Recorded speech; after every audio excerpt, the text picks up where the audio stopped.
so much for meeting me. My name is Stevie. I'm from Big Go About Media. It's such a pleasure. Dead by Daylight is such a fun game. Love to play it. Not wasted. Did so many hours in that game. Spend a lot of time. Yeah. Definitely a Halloween classic on Twitch to play during that time. And so it's a great opportunity to talk to you today. So I just have 3 questions for you because we're on short notice. So I just wanted to know. I'll do my best. You do your best? Awesome. I just wanted to know, walk us through the process of designing like a new killer or survivor.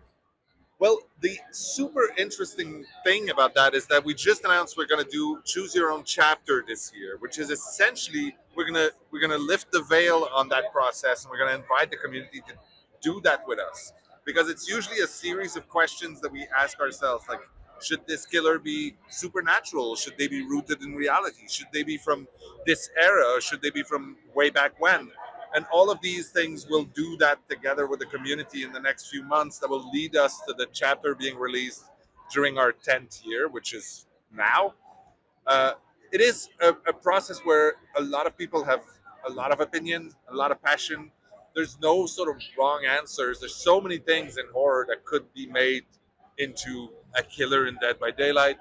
Especially me, my favorites is when we go and get inspired by other places, folklore, mythology, and urban legends. Essentially checking under people's bed to see what kind of boogeyman lives there. In other parts of the world, we've done that with the Huntress, we've done that with the Spirit. To a certain extent, we do that with a couple of different ones, just to get inspired by other things. And even if it's not familiar to me, it's still horror, and horror is very human, right? And so it tends to work on everybody. Absolutely, and I love the fact that you're getting the community involved. I love the fact that you're getting the community involved. It's so amazing. So that was actually my next question. So great follow up. How do you incorporate community feedback into your games? And any updates or new things that are happening? It's an ongoing learning experience, right? When we launched this game, 9 years ago, I think at that moment we realized that it wasn't our game anymore, right? It stopped. Like during development, it's just us sort of in our own little box doing something that we think is going to be cool, and then we put it out there, and then people start screaming in a very positive way, but they scream at us what they like, what they don't like, what they would like to see, where they would like this game to go, and it's our job to sort of filter this and turn this into actionable items. And we have people. I'm looking at Eric, our director of community. His job is essentially to be the translator for that wall of intense emotion that people throw at us through forums, through content creators, through all of these channels, and sort of distill that into something that is readable by the dev team. And then we try to do our best to make the game into what people want it to be.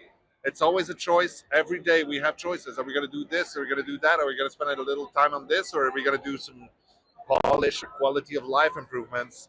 In the last year and a half, we spent a lot of time trying to improve things, trying to make the experience just smoother for a lot of people. And this is going to be an ongoing challenge for us. But it's part of why we make this, right? Absolutely. And my final question for you. Sure. Actually, I got a fun question if you want to answer a fun question. Are you a survivor or are you a killer in the game? Yeah, of course.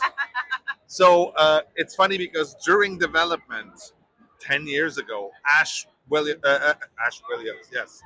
Ash Pennell was the creative director at the time, and he played almost exclusively survivor, and I played mostly killer, as I was the producer back then. And we sort of fought each other to see what kind of things we needed in the game, and it helped keep those two sides really interesting. I'm a bit of a wuss. I get scared a lot, so I watch some horror movies and then I have nightmares and I don't deal well with it. My wife loves horror movies and she watches all of them. So I tend to be very scared. So I play the killer because when you play killer, you're not scared. Exactly. You chase them, you get upset, you get offended that they're running away from you, but you don't get scared. So that's sort of what I do. Understood. I feel that too because when I play Survivor, I'm scared. I'm like, it's anxiety. So stressful. So stressful. And then my last question is, what does your future roadmap for improvement of this game is like with engine updates, anything like that? Well, I mean, we talked a little bit about that today in our stream, so I don't want to say anything that it's stressful right now. I don't want to say anything that we haven't said, that we haven't released information-wise. But I can say that we have 5 big releases in the coming year. So that's going to be 3 licensed releases and 2 original ones. And there's going to be a big effort put on the quality of life improvements. We've already started some of that. Some are coming with the Five Nights at Freddy's chapter. Yes. And a good example of that is the fact that when we release a new map, you'll have a queue that's specifically for that map so that people can still play the game but only see the new map. And then there's going to be a bunch of these small little tweaks that we'll make that hopefully will make for a better experience for everyone. Understood. Thank you so much for meeting with me, especially on such short notice. Thank you guys so Absolutely fine. much. Thank you so much for stopping by. Yeah, absolutely. Thank you. And check out more at PAX on Big Gold Belt Media. We'll find us on our YouTube channel and check it out. Thank you. Thank you so much.